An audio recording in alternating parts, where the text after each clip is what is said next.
اللهم صل على محمد وعلى آل محمد كما صليت على إبراهيم وعلى آل إبراهيم إنك حميد مجيد اللهم بارك على محمد وعلى آل محمد كما باركت على إبراهيم وعلى آل إبراهيم إنك حميد مجيد قال الله تعالى في القرآن المجيد فأعوذ بالله من الشيطان الرجيم بسم الله الرحمن الرحيم ألف لام ميم ذلك الكتاب لا ريب فيه هدى للمتقين صدق الله العظيم معزز سامعین کرام پیارے بچوں السلام علیکم ورحمۃ اللہ وبرکاتہ۔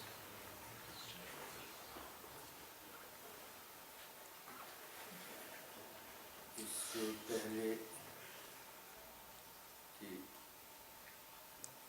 جو مضمون ہے اس کے بارے میں عرض کیا جائے تو ایک بات جو ذہن میں آئی کہ اس بچے نے اویس کرنی کا ذکر کیا رحمۃ اللہ علیہ۔ اویس کرنی قرن کے رہنے والے تھے، اللہ کے رسول صلی اللہ علیہ وسلم کے زمانے میں تھے، بڑے اولیاء اللہ میں سے تھے، لیکن صحابیت کا درجہ نہ ملا، صحابی نہ بنے۔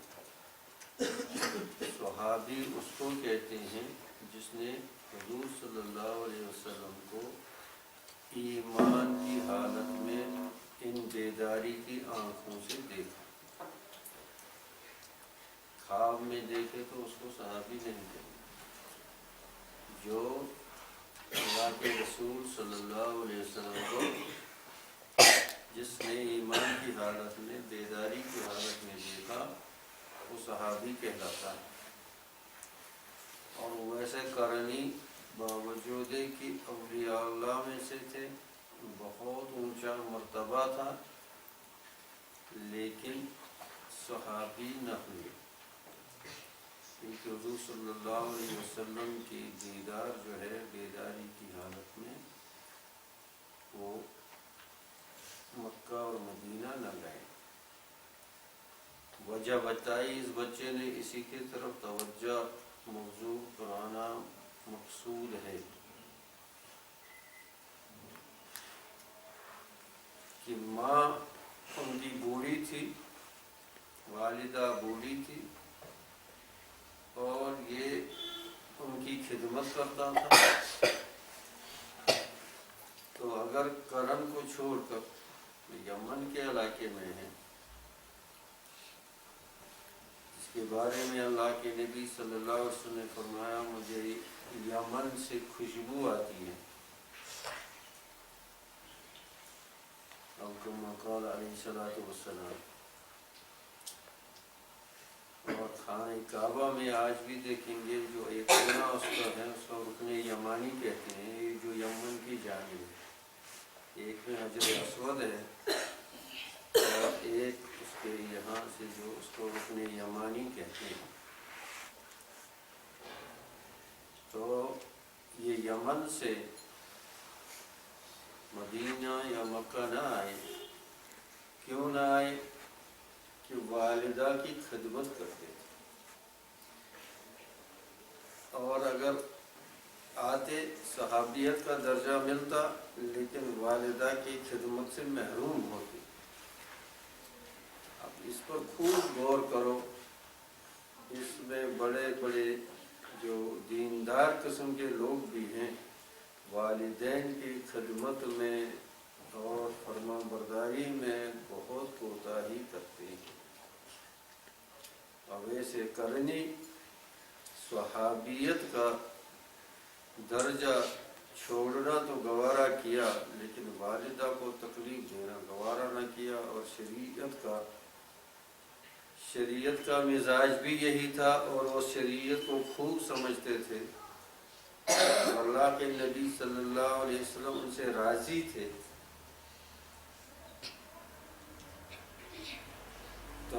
اس لیے کہا یہی جائے گا کہ جس چیز کو ترجیح دی ہو ایسے کر لیجیے، یہ شریعت کے تقاضے کے مطابق دیں۔ اپنے جذبات، اپنا شوق تو یہی کہتا کہ والدہ کو وہیں چھوڑیں اور ایسی سعادت نصیب کریں، صحابیت کا درجہ نصیب حاصل کریں، لیکن ایسا نہیں کیا۔ اس میں بچے تو بچے بڑے دیندار لوگ بھی اس کو اہمیت نہیں دیتے۔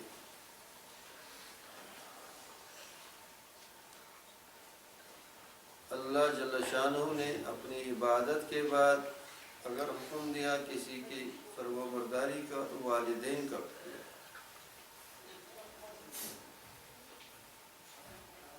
تو جب تک یہ چیز ذہن میں نہیں ہوگی اور اس کا خیال نہیں ہوگا تو یہ عبادات اور یہ جو محنت ہے اس میں زیادہ پھل نہیں نکلتا ہے۔ وجہ یہ ہوتی ہے کہ ہم لوگ اپنا شوق پورا کرتے ہیں لیکن شریعت کے تقاضے پورا نہیں کرتے۔ ہم اپنا شوق کسی کو ہے کہ وہ عبادت میں زیادتی کرے، ویسے اس میں بھی تو سستی ہے، آج تو وہ چیز بھی نہیں ہے، لیکن کچھ لوگ اب جب دین کی طرف آتے ہیں تو دین پر چلنا اپنے شوق کے مطابق، جس سے طبیعت خوش ہو جائے، اور جو چیزیں طبیعت پر بھار ہوں، طبیعت پر شاق ہوں، طبیعت پر گراں ہوں لیکن شریعت کا تقاضا ہو، وہاں ہم طبیعت کا مانتے ہیں، شریعت کا نہیں مانتے۔ یہ بہت ہر چیز سے عبرت حاصل کرنی چاہیے۔ مومن کی صفت ہی یہی ہے، فاطا برؤیا اول الابصار، اے اہل نظر، اگر نظر رکھتے ہو، بصیرت رکھتے ہو تو جو چیز کانوں میں پڑے اور جو چیز دیکھے۔ باعث بستانی کے بارے میں آتا ہے، کیا کہتے ہیں کہ ایک کھیرا والا، جس کو ہم لر بولتے ہیں، کھیرا بیچتا تھا۔ وہ کہتا تھا اشر الخیار بدرہم، اس طرح سے وہ آواز لگاتا تھا کہ 10 کھیرے 1 درہم میں، جیسے بولتے ہیں جو یہ بیچتے ہیں سڑکوں پر، سائیکلوں پر، وہ دیتے ہیں، آوازیں دیتے ہیں، تو وہ کہتے ہیں 10 کھیرے۔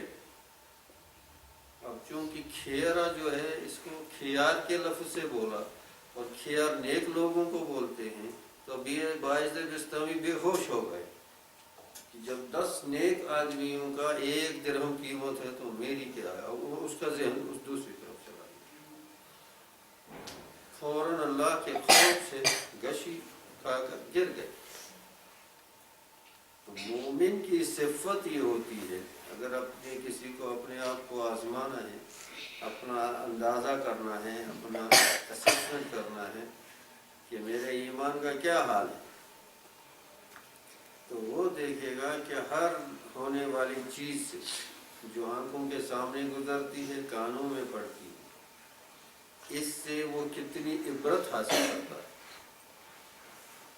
اب اس بچے نے ویسے کرنے کی یاد دلائی رحمت اللہ علیہ جی۔ اللہ کے نبی صلی اللہ علیہ وسلم نے حضرت ابو بکر، حضرت عمر رضی اللہ تعالیٰ عنہ کو وصیت کی تھی کہ ان سے ملنا۔ اب دیکھو اس کا درجہ بھی کتنا تھا،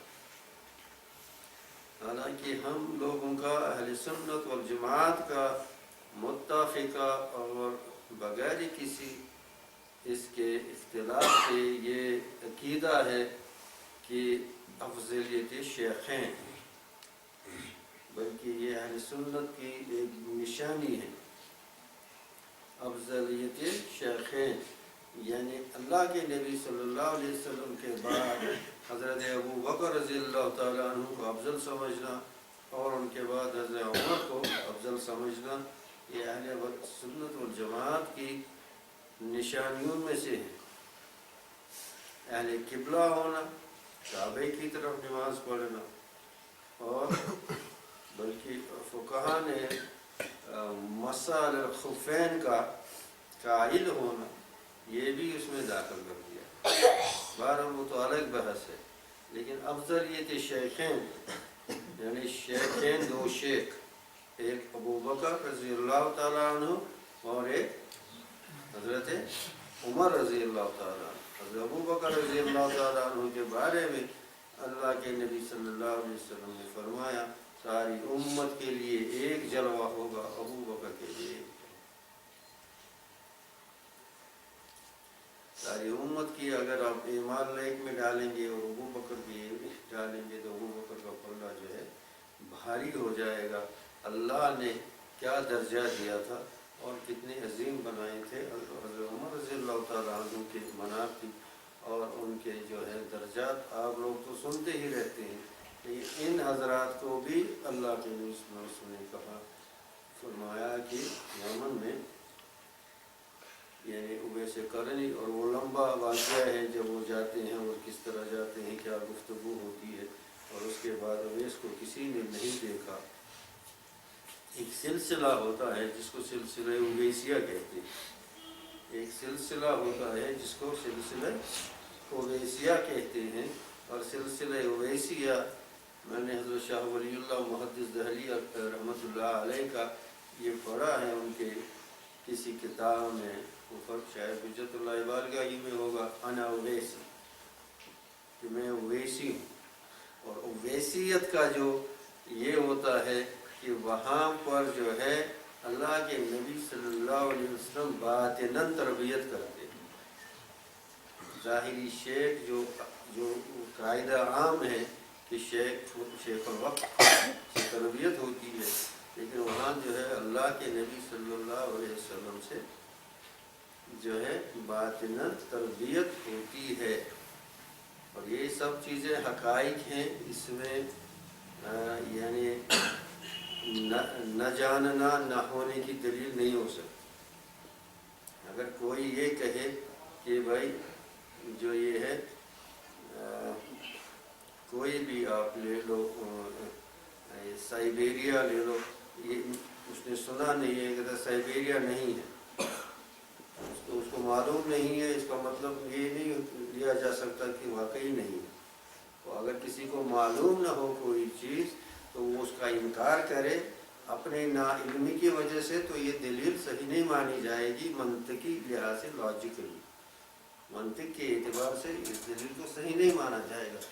اس طرح سے یہ حقائق ہیں.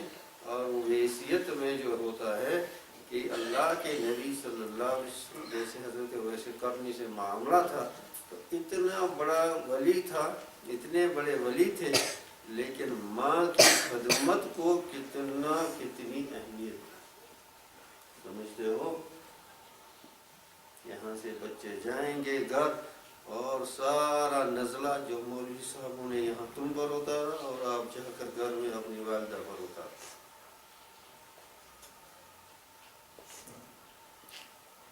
اور والد صاحب کو بیچارے کو کہتا ہم نے تو دین پڑھا، تجھے کچھ نہیں پتا ہے، تو بالکل جاہل، ایک دم جاہل، دیکھو کیا بولتا ہے. ہم تو پڑھے ہیں، مفتی صاحب سے یہ مسئلہ معلوم کیا، وہ معلوم کیا، تم کیا کرتے ہو؟ کچھ پتہ نہیں، جاؤ زمینداری کرو، وہ کرو، یہ کرو. بھائی فلا تقل لهما اف وقل لهما قولا کریما. والدین کو وہ سمجھتے ہو ماں باپ کا مانو نہیں، ہاں مدرسے میں پڑھو، ماں باپ کا نہیں مانو اور مدرسے میں پڑھو. کیا پڑھا؟ خاک پڑھا. قرآن نے کہا فلا تقل لهما اف، ان کو اف تک مت کہو. وقل لهما قولا کریما، وَإِنْ جَاهَدَاكَ إِنْ أَنْ تُشْرِكَ بِهِ مَا لَيْسَ لَكَ بِهِ عِلْمٌ فَلَا تُطِعْهُمَا، اگر وہ آپ کو کفر کہے یعنی فرض اور واجب کے، اگر نفل چھوڑنا کہے تو نفل تو چھوڑنا پڑے گا، ہاں فرض اور واجب کے خلاف ان کا، لیکن اس کے بعد بھی ان کے ساتھ بہت نرمی سے اور بہت ہی اس سے وَخْفِضْ لَهُمَا جَنَاحَ الذُّلِّ، قرآن کے الفاظ دیکھو، قرآن کریم کا اسلوب دیکھو، وَخْفِضْ لَهُمَا جَنَاحَ الذُّلِّ، کون ترجمہ ہے؟ وَخْفِضْ لَهُمَا جَنَاحَ الذُّلِّ، جی قرآن کریم میں آئے اللہ تعالیٰ نے فرمایا نہیں فرمایا، مومنین کو فرمایا نہیں فرمایا، وَخْفِضْ، ہاں جھکا، کیا کرو، لہما ان دونوں کے لیے، ماں کے لیے بھی باپ کے لیے، صرف باپ کا ڈنڈے سے بی میں نہیں، دونوں کے، لہما وَخْفِضْ لَهُمَا جَنَاحَ الذُّلِّ، جناح یعنی بازو کو کہتے ہیں، لیکن یہاں کہ ان کے پاس جب جاؤ تو نرمی سے اکڑ کر نہ جاؤ، ہاں کیا چکولا، ایسے اکڑ کر نہ جاؤ، ان کے پاس ایک تو دل میں نرمی ہو، ایک تو دل میں ان کی عظمت ہو اور دل میں ان کی شرافت و کرامت ہو، لیکن اپنے ظاہر سے بھی نرمی دکھاؤ، یہی ترجمہ ہو جائے گا نہیں ہو جائے گا، وَخْفِضْ لَهُمَا جَنَاحَ الذُّلِّ، عجیب و غریب الفاظ ہیں، جو عربی زبان سمجھتے ہیں وہ تو ان الفاظ پر وجد کرتے ہیں کہ ان کے لیے کیا کرو، ایک دل میں عظمت ہو، ایک ان کی دل میں قدر ہو، محبت ہو، اور اتنا ہی نہیں جب ان کے پاس بیٹھو تو اپنے آپ کو تذلل و تواضع کے ساتھ بیٹھو، تذلل و تواضع کے ساتھ پیش آؤ، نرمی اور اپنے آپ کو جھکا، ان کو بات کرنا، اب تو زیادہ نہیں بولوں گا، کیا کیا بولتے ہیں ہم وہاں،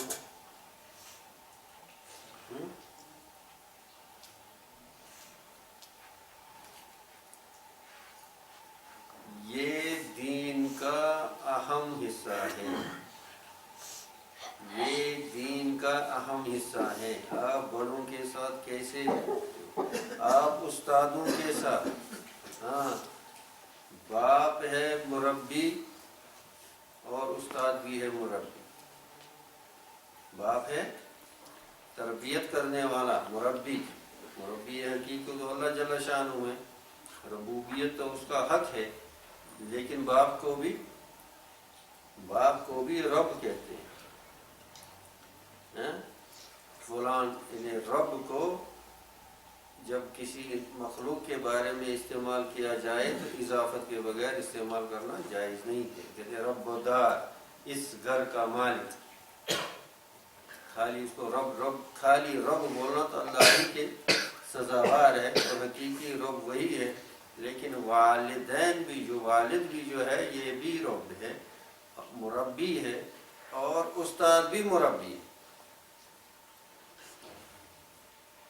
اب استاد کی قدر نہیں کی، استاد کے سامنے بھی طبعاً یہ حکم جاری ہوگا، وَخْفِضْ لَهُمَا جَنَاحَ الذُّلِّ جو ہے طبعاً، اگرچہ اصلاً یہ والدین کے بارے میں ہے، اصلاً یہ والدین کے بارے میں ہے، لیکن طبعاً استاد بھی اس حکم میں آئے گا کہ جو تربیت کرتا ہے، بڑے بھی آئیں گے اور استاد تو آئے گا ہی آئے گا،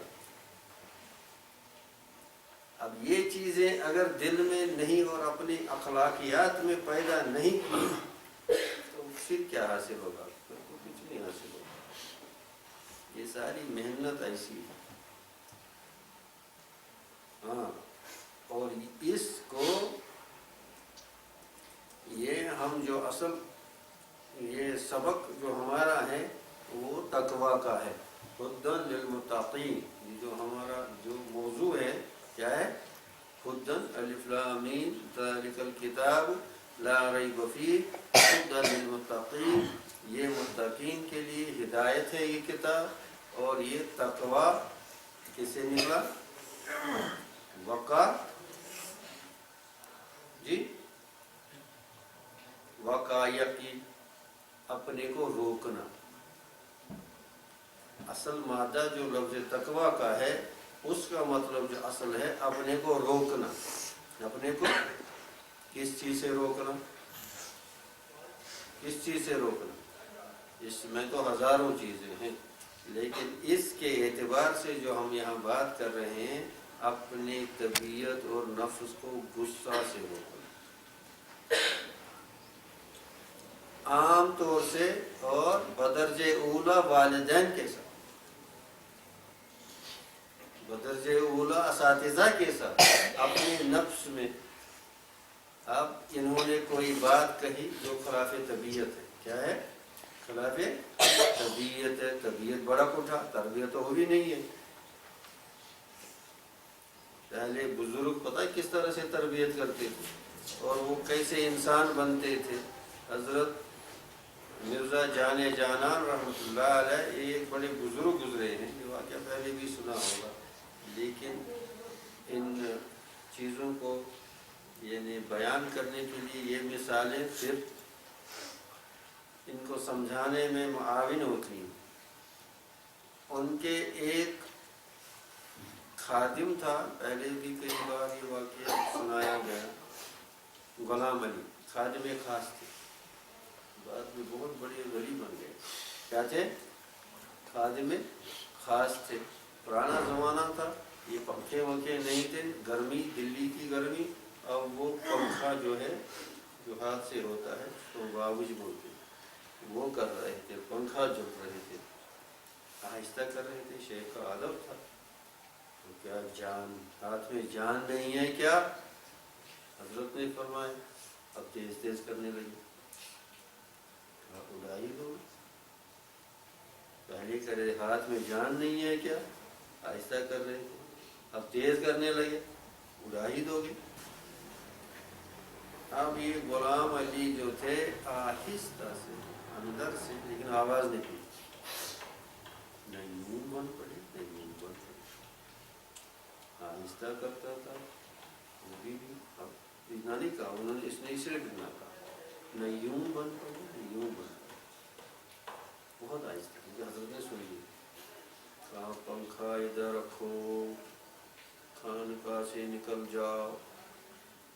سالہ سال کے خادم تھے، خادم خاص تھے، نکال دیا اس چھوٹی بات پر، خانقاہ سے نکال دیا، واقعاتاً نکال دیا.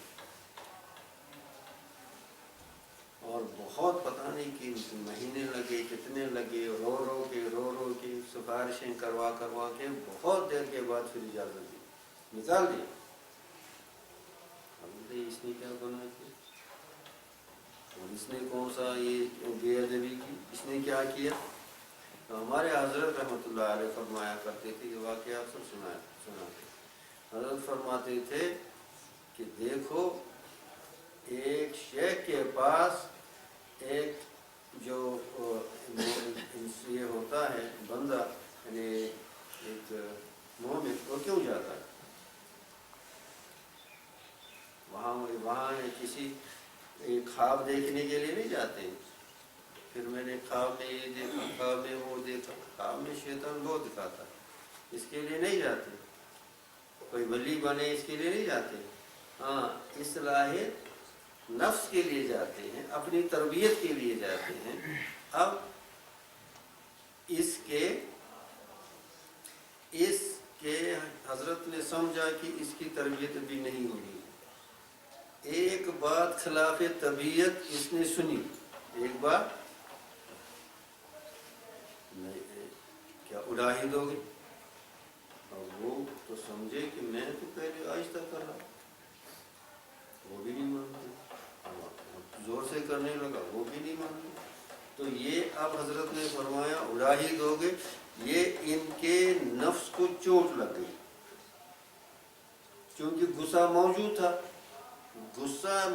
تھا، زبان چل پڑی،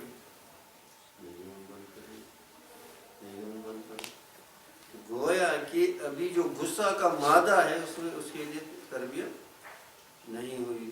تو حضرت نے فرمایا کہ حضرت مرزا جانا علیہ رحمٰن نے کہ یہ میں نے اس کو خلاف طبیعت بات کی تو میرے سامنے اس نے زبان چلائی، اگر باہر اس کو کوئی خلاف طبیعت بات کہے گا یہ تو لڑ مرے گا وہاں پر، اس کی کیا خاک تربیت ہوئی، نکل جاؤ یہاں سے۔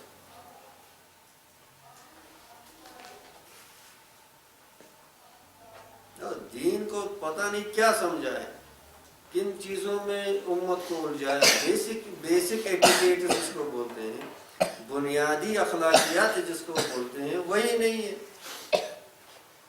تو کیا دیندار بنے گا؟ اور یہ عبادات کیا رنگ لائیں گی کہ ابھی دیکھو، اب اگر روٹی لائن میں لینی ہے، کوئی بھی چیز کرنا ہے تو ایک دوسرے پر ایسے یعنی کیا کرتے ہیں، ڈھونسا مارنا اور ہر چیز کرنا، تو کون سی تربیت ہو گئی، کون سا صبر ہے، کہاں تربیت ہوگی، کہاں دینداری کا کوئی یہ ہے؟ ہر چیز میں حیوانیت ٹپکتی ہے یا انسانیت ٹپکتی ہے؟ حیوانیت انسانیت کا ضد حیوانیت ہے۔ اب فرمایا کہ اس کو ابھی اتنے سال سے یہاں بیٹھا ہے، میرے سامنے زبان چلاتا ہے، میرے سامنے زبان چلاتا ہے۔ حضرت یہ شہاب الدین سہروردی رحمۃ اللہ علیہ یہ خواب میں حضرت خواجہ نقشبندی علیہ رحمۃ کو دیکھا کہ یہ ایسے قلم تشتری جیسے اس میں آ رہے ہیں، تو حضرت نقشبندی علیہ رحمہ جو ہیں وہ تو اتباع سنت کا ان میں بہت زیادہ اہتمام تھا، اور حضرت جو سہروردی تھے علیہ رحمہ سما سنتے تھے۔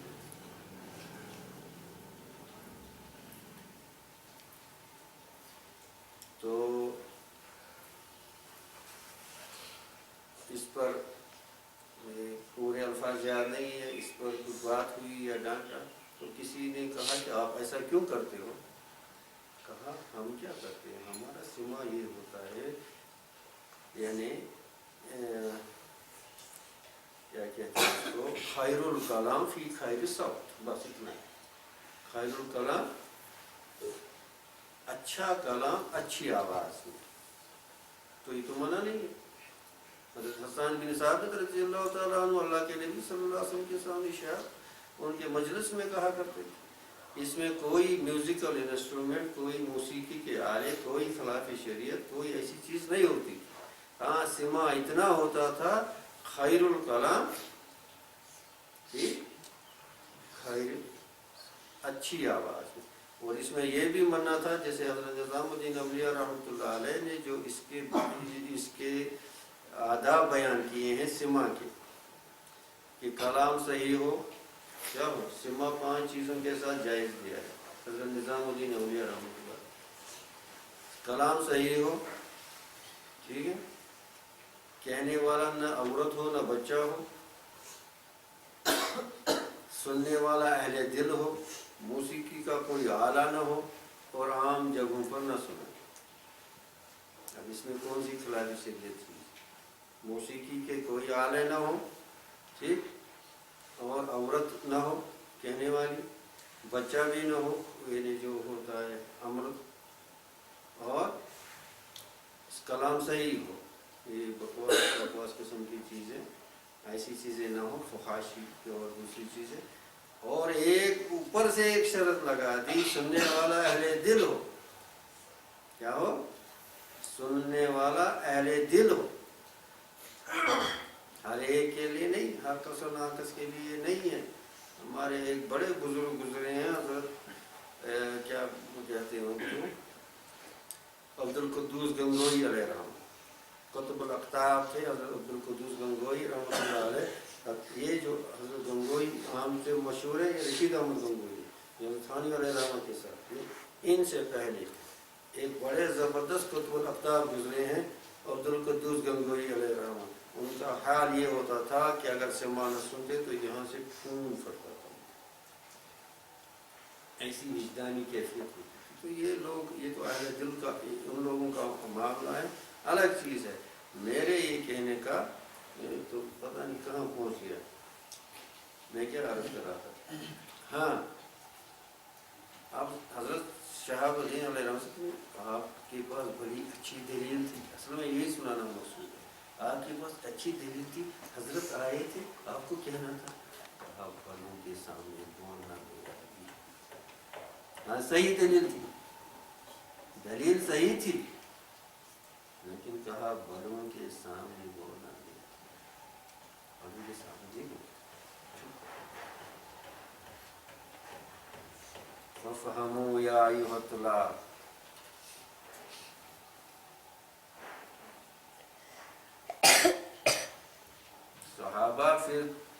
صحابہ پھر ترستے تھے کہ کوئی بدوی آئے اللہ کے نبی سے سوال کرے صلی اللہ علیہ وسلم، کوئی بدوی آئے اللہ کے نبی سے سوال کرے صلی اللہ، اور ہم سیکھیں۔ ادب سیکھو، ادب کا کرینہ پہلا ہے محبت کے کرینوں میں، ادب کا کرینہ پہلا ہے محبت کے کرینوں میں، اور بے ادب کو کچھ حاصل نہیں ہوگا۔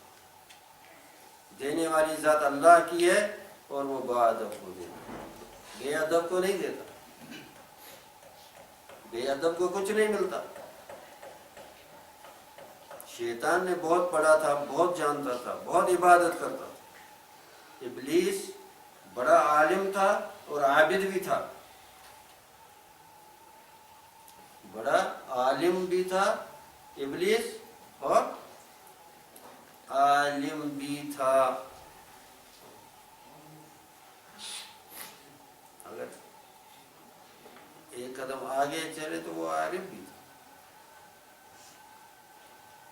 لیکن اس کو صحبت نصیب نہیں ہوئی، صحبت، نوری صحبت سے محروم تھا، مردود ہو گیا۔ عالم بھی تھا، اب دیکھو کیسی بحثیں کرتا۔ امام راضی سے جب ملاقات ہوئی ابلیس کی، امام راضی، فخر الدین راضی، امام راضی تو امام راضی جی، اہل مغرب کو ابھی امام راضی کے، اب ان کو ریزز بولتے ہیں، انہوں نے نام بھی بگاڑ دیا نا، انگریزی میں ان کو ریزز کہتے ہیں۔ اب راضی سے سمجھیں گا کہ مسلمان ہے، ریزز سے پڑھنے والا سمجھے گا کہ یہ عیسائی ہے، تو اس لیے ریزز، وہ علی سینا کو ابی سینا کر دیا، ہر ایک کے نام بگاڑ دیے انہوں نے۔ انگریزی کتابوں میں ہوتے ہیں مسلمان، لیکن نام ایسے لگا دیے کہ کوئی سمجھنے والا یہ نہ سمجھے گا کہ یہ مسلمان ہے۔ اور ریزز تو بہت بڑے، اللہ نے کیا عجیب و غریب دیا تھا ان کا ذہن۔ تو اللہ کو، اللہ کی توحید کی، اللہ ایک ہے، خدا ایک ہے، اس کے لیے 100 دلیلیں بنائی۔ کتنی دلیلیں؟ لاجیکل آرگیومنٹس، منطقی دلائل۔ وہ تو بڑے منطقی تھے، بڑے فلسفی تھے امام راضی۔ اور کہتے ہیں ان لوگوں نے امام راضی کے ساتھ زیادتی کی جنہوں نے کہا کہ تفسیر کبیر میں ہر چیز ہے لیکن تفسیر نہیں ہے، یہ زیادتی ہے امام راضی کے ساتھ۔ لوگ کہتے ہیں کہ تفسیر کبیر امام راضی کی تفسیر ہے کہ وہاں ہر چیز ہے لیکن نہیں۔ بہرحال وہ تو الگ مسئلہ ہے۔ تو 100 دلیلیں، کتنی دلیلیں؟ 100 دلیلیں قائم کی۔ تو ابلیس ایک بری شکل میں آ گیا۔ پہلے ایک دیہاتی کو ملا، پہلے ایک کون؟ ابلیس۔ کہ خدا ہے، خدا کتنے؟ اس نے کہا ایک کہا دلیل لا، دلیل؟ تو دیہاتی نے ایک لاٹھ اٹھایا اور اس کے پیچھے دلیل مانگتا ہے. تو ابلیس بات ہے. آگے جا کر امام راضی مل گئے. کیا خدا ہے؟ کتنے خدا ہے؟ خدا ہے. دلیل؟ امام راضی نے پھٹوپھٹ دلیل نکالی. ابلیس تو اسے بڑا ہے. ابلیس نے دوسری دلیل سے اس کی دلیل توڑ دی. اس نے دوسری دلیل لگائی، اس نے وہ بھی توڑ دی. توڑتے توڑتے 99 دلیلیں امام راضی کی اس نے توڑ دی منطقی علم کی اعتبار سے. جی اب کیا بنے گا؟ اب آخری دلیل امام راضی کے پاس اگر وہ بھی اس نے توڑ دی تو اس کو کہنا پڑے گا خدا ایک نہیں ہے. نعوذ باللہ من ذالک. اب یہ امام راضی ایک بزرگ پہلے اس ابلیس سے ملنے سے پہلے ایک بزرگ کے پاس گئے تھے اور ان سے مصافحہ کیا تھا. اور وہ بزرگ اس وقت کیا کر رہے تھے؟ وضو کر رہے تھے. تو اب وہ دیکھ رہے ہیں کہ امام راضی کا حال یہ ہو گیا. اگر بیچارہ یہ دلیل بھی توڑ دی تو اب ایمان سے بیچارہ جائے گا. اب جیسا ہے لیکن ہاتھ میں تو ہاتھ دیا تھا. ٹھیک. اب یہ وضو کر رہے ہیں نا، ایسے پانی کا چھینٹا اٹھایا، ایسے کیا. کہتا کیوں نہیں ہے میں نے اس کو بے دلیل ہی ایک سمجھا. امام راضی کے زبان سے یہی الفاظ نکلے، میں نے اس کو بے دلیل ہی ایک سمجھا. اس پر ابلیس ہکا بکا رہ گیا اور امام راضی کا ایمان بچ گیا. کہنے کا یہ مطلب ہے ابلیس بھی بڑا عالم تھا، عابد بھی تھا، لیکن یہ چیزیں اس کو کیا ہے فائدہ نہیں دی. ہاں ادب کو حاصل کرو، ادب حاصل کرو، ادب حاصل کرو. ادب کا کرینہ پہلا ہے محبت کے کرینوں میں. ہمارے حضرت جی علیہ رحمہ کے پاس ایک آئے، کئی بار آئے حضرت بھائی کی اٹھنا نہیں آتا، ابھی بیٹھنا نہیں آتا، ابھی بات کرنے کا ڈھنگ نہیں ہے. تو نکاح کیسے ہوگا؟ ابھی اٹھنا نہیں آتا، بیٹھنا نہیں آتا، بات کرنا نہیں آتا، سلوک کیا ہے؟ تو سلوک تو اونچی چیز ہے. یہ چھوٹی چھوٹے آداب نہیں ہے، عادات نہیں ہے، تو سلوک کہاں آئے گا؟ وہ تو بہت اونچی چیز ہے. ہر قسم ناقص کو نہیں دی جاتی. جیسے آج کے زمانے میں سمجھتے ہو نہ سمجھو گے تو مٹ جاؤ.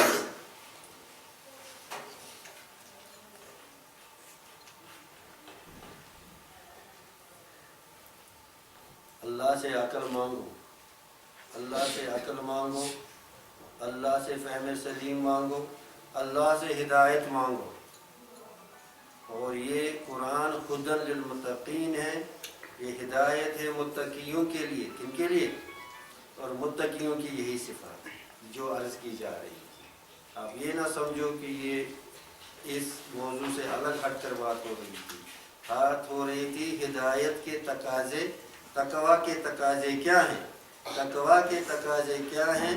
اور یہ ان لوگوں کو، حالانکہ یہ خدن للناس ہے، سب لوگوں کے لیے ہدایت، لیکن فائدہ ینتفع بہ من اتقی.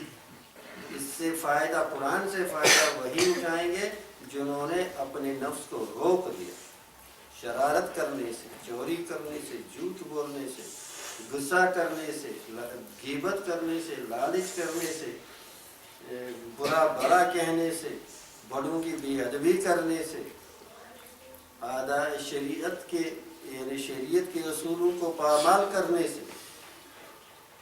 یہ دین ہے. دین یہ چلتا پھرتا دین ہے. یہ درویشی کا نام نہیں ہے. یہ اسلام،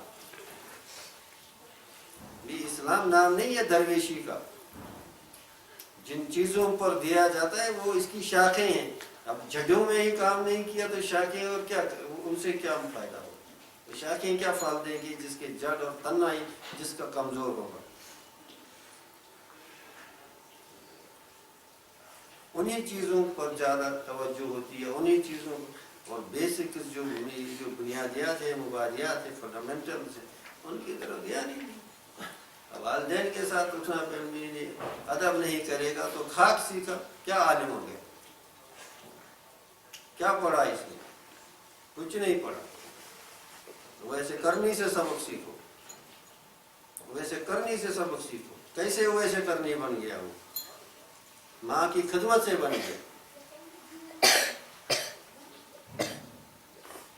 اللہ تعالیٰ ہمیں فہم دے، صحیح فہم دے، اور ہمیں حقوق العباد سمجھنے کی توفیق نصیب کرے جی، اور اصل دین سمجھنے کی توفیق عطا۔ ہاں، اصل دین۔ آخر میں ایک واقعہ سناؤں گا۔ آج تو واقعہ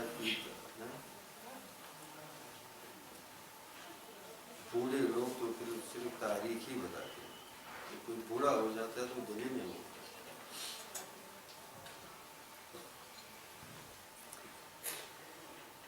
اورنگزیب علیہ رحمت فتح پوری گئے، فتح پور سکری، وہاں جو تھے ہمارے حضرت، ان کا نام کسی کو یاد؟ فتح پور سکری میں بزرگ تھے، یہ دو بھائی تھے، شاہ جہاں کے بیٹے تھے، دارا شکوہ اور اورنگزیب علیہ رحمت۔ اب یہ کہ باپ کے بعد کون بادشاہ بنے گا، تو یہ گئے فتح پور سکری میں، کسی کو نام نہیں یاد، وہاں گئے، پہلے دارا گیا، تو اب بادشاہ کا بیٹا ہے، شہزادہ ہے، تو حضرت اٹھے اور کہا اپنی گدی پہ جہاں بیٹھے تھے، اگر میں کیسے اتنی بے عزتی کر سکتا ہوں اپنی جگہ پر؟ نہیں حضرت، میں اتنا نالائق نہیں ہوں، میں نہیں جا سکتا، میں نہیں بیٹھ سکتا۔ چلو ٹھیک ہے۔ پھر اورنگزیب آئے، ان کو بھی حضرت نے یہی کہا کہ یہاں خود تھوڑا ہٹے، کہا یہاں بیٹھو، کہا الامر فوق الادب، پور بیٹھ گئے۔ مولویوں کی زبان کو بڑی زبردست ہوئی، الامر فوق الادب، ادب سے اوپر حکم، شیخ کا حکم ادب سے بھی اوپر ہے، یہ حکم کرتے ہیں اس لیے میں بیٹھا، الامر۔ اچھا، اب اورنگزیب کا دیکھو گدی تو مل گئی، گدی تو، لیکن تاج جو ہے وہ تمہارا ایک جو تم کو تمہارا خادم ہے وہ اس کے ذمہ ہے۔ اگر وہ آپ کی ٹوپی اپنے سر پر ڈالے گا تو تاج بھی ملے گا۔